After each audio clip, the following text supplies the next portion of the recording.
एक कहानी जो आज के भारत को है ज़रूरी सुनानी, और वो कहानी अगर मनोज वाजपेयी कहते हैं तो ज़रूर कोई बात होगी।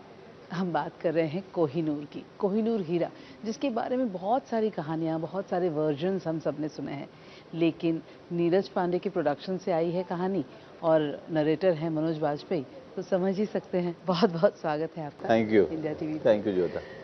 फिल्में की, वेब सीरीज की, आपने कहानियाँ कही हैं, शॉर्ट फिल्में कही हैं, और अभी कहानी मतलब उसके लिए भी तो बहुत ज़्यादा वो चाहिए ना, मतलब जैसे कि नीरज पांडे मुझे भी कह रहे थे कि मनोज वाजपेयी को अगर प्रेस्क्रिप्शन भी दे दिया जाए तो वो इतनी शिद्दत से कहते हैं आपको यकीन आना लाजमी है। नहीं, मैं जब बचपन से पोइट्री पढ़ना और प्रोज पढ़ना और जोर जोर से पढ़ना, इंटरेस्टिंग, उसको और इंटरेस्टिंग बनाना, उस क्राफ्ट में महारत हासिल करना, तो इस तरह का एक पैशन रहा है। और होस्टिंग और एंकरिंग, नरेटिंग, ये इसमें मुझे बहुत मज़ा आता है और उसमें उसको अलग अलग ढंग से कहने में बड़ा मज़ा आता है। तो शायद ये मेरे बचपन का जो एजुकेशन है वो बहुत काम आता है मुझे, और एक जो पैशन है पोइट्री पढ़ने का, प्रोज पढ़ने का, उसके कारण मैं ये कर पाता हूँ।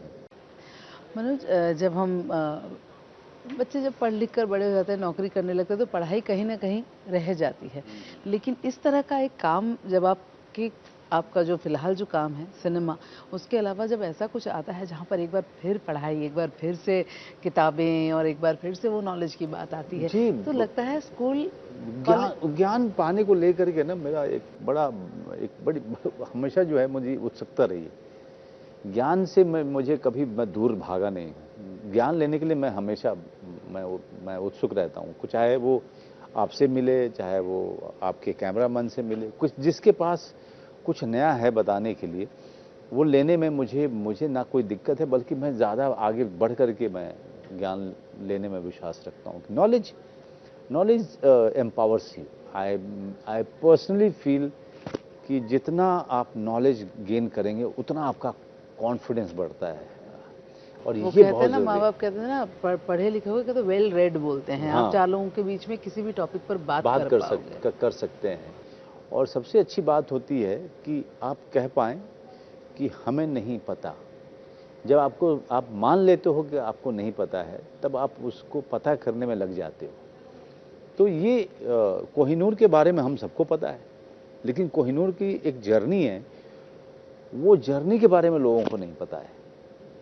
वो जर्नी जब मैंने पढ़ना शुरू किया तो मेरा उसमें जो है इंटरेस्ट बढ़ता चला गया, और मैंने कई बार पढ़ा, और पढ़ने के बाद मैं सीधा गया तो उन्होंने कहा कि आप सर, अब आपकी स्क्रिप्ट किधर है?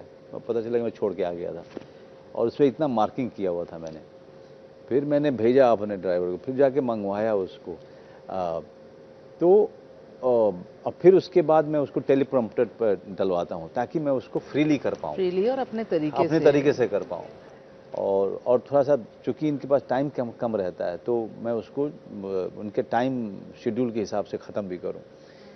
तो और एक एक लाइन को समझ करके, एक एक जो नई चीज़ है उसको लोगों तक, जब आप समझते हो कि वो नई चीज़ है जो आपको पता चली है, तो आप उसी शिद्दत से दूसरे को बताते हो। इमोशन भी वैसे दिखता है, इमोशन भी वैसा होता है। दुख की तरफ दुख, खुशी की तरफ खुशी। जी, तो वो इसलिए मुझे बहुत मज़ा आता है। चाहे वो सीक्रेट ऑफ सोनाली जब मैंने किया था, जो इनका ब्लॉकबस्टर हुआ था, और चाहे वो सीक्रेट ऑफ कोहिनूर, मैं जानता हूँ कि लोग बहुत पसंद करेंगे, क्योंकि कोहिनूर अपने आप में बड़ा मशहूर सब्जेक्ट रहा है। बिल्कुल। और मैंने सबको पता है कोहिनूर हीरा, आज भी लंदन में जब आप परिवार के साथ कोई जाता है या ऐसे भी बच्चे कहते हैं, अरे ये वही हीरा है, हमसे चुराया है ना, ये हमारे पास से आया है। 14वीं सदी की बात है, लेकिन हर सदी में इस बात का जिक्र होता है। तो जब आपने ये सीरीज के तहत, तो ज़रूरी है कि आपने पढ़ाई बहुत ज़्यादा की होगी, उससे पहले तक कोहिनूर के विषय में आपके क्या राय? देखिए, कोहिनूर के बारे में उतना है, हम लोग हमेशा कोहिनूर के बारे में ब्रिटिश काल से लेकर के उसके वहाँ के म्यूज़ियम तक पहुँचने की कहानी जानते हैं। हम उसके खदान से लेकर के और खिलजी और मुग़लकालीन ज़माने तक में उसकी यात्रा कैसी रही है हम नहीं जानते। कितनी रियासतें उसके ऊपर लड़ चुकी हैं, कितने लोग मारे जा चुके हैं, और हर आदमी ने कोहिनूर को सिर्फ पत्थर नहीं माना है, उसको एक ऐसी चीज़ माना है कि जिसके आने से वो इस दुनिया का सबसे शक्तिशाली व्यक्ति बन जाएगा। वो अपने आप में वो चीज़ है जिस पे पूरी एवेंजर बन चुकी है। तो कोहिनूर हमेशा उस तरीके का हीरा माना गया। हिंदी सिनेमा में भी कई बार इसे इन बिट्स एंड पीसेस कहीं ना कहीं टच अपॉन किया गया है। बिल्कुल। तो ऐसी कोई बात जो आप, कोई कहानी जो आपको पसंद आई थी उस वक्त, या कोई ऐसी फिल्म जो लगा कि मुझे याद नहीं है, लेकिन कोहिनूर मेरे ख्याल से सीक्रेट्स ऑफ कोहिनूर की अच्छी बात यह है कि जब आप ये डॉक्यू सीरीज देखेंगे तो कोहिनूर जो आपको ये याद रहेगा वो कुछ और याद नहीं आने वाला। इतने and that should be the impact. हाँ, that should be the impact. इतने रोचक ढंग से इन्होंने लिखा है और आशा करता हूँ कि जिस तरीके से किया है वो लोगों को बहुत पसंद आएगा।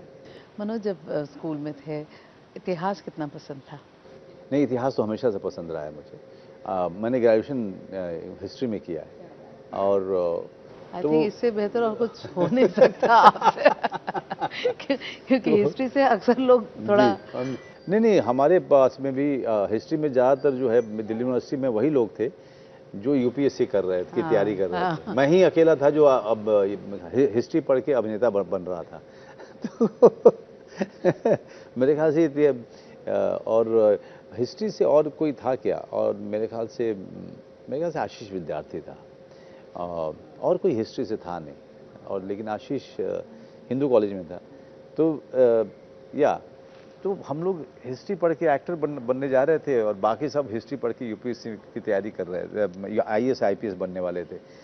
तो ये फ़र्क था, लेकिन वो पढ़ाई करने से हमारे अपने उस ज्ञान से, उस पढ़ाई से हमें बड़ा फ़ायदा हुआ, क्योंकि हम अचानक से हमें लगा कि हमारे काम से जुड़ गया। तो अब हिस्ट्री करना जो है हमारे लिए फ़ायदेमंद ही रहा। वो बड़े बूढ़े कहते हैं ना कि कुछ भी वेस्ट नहीं जाता है, कुछ भी वेस्ट नहीं जाता है, इसलिए पढ़ाई कीजिए। जीवन में कहीं ना कहीं वो काम आ ही जाता है। और देखिए क्या डिस्कवर करने बैठ गए हैं हम। जी। और मुझे लगता है कि मनोज वाजपेयी जिस तरह से इस कहानी को कहेंगे वो देखना दिलचस्प रहेगा, because I was just hooked on to the idea only that you are narrating it. Right. नहीं, अगर लोगों को सीक्रेट ऑफ सोनौली एक खास तरीके से अच्छी लगी है तो मैं जानता हूँ कि लोगों को सीक्रेट्स ऑफ कोहिनूर जो है वो उतना ही बढ़िया लगेगा।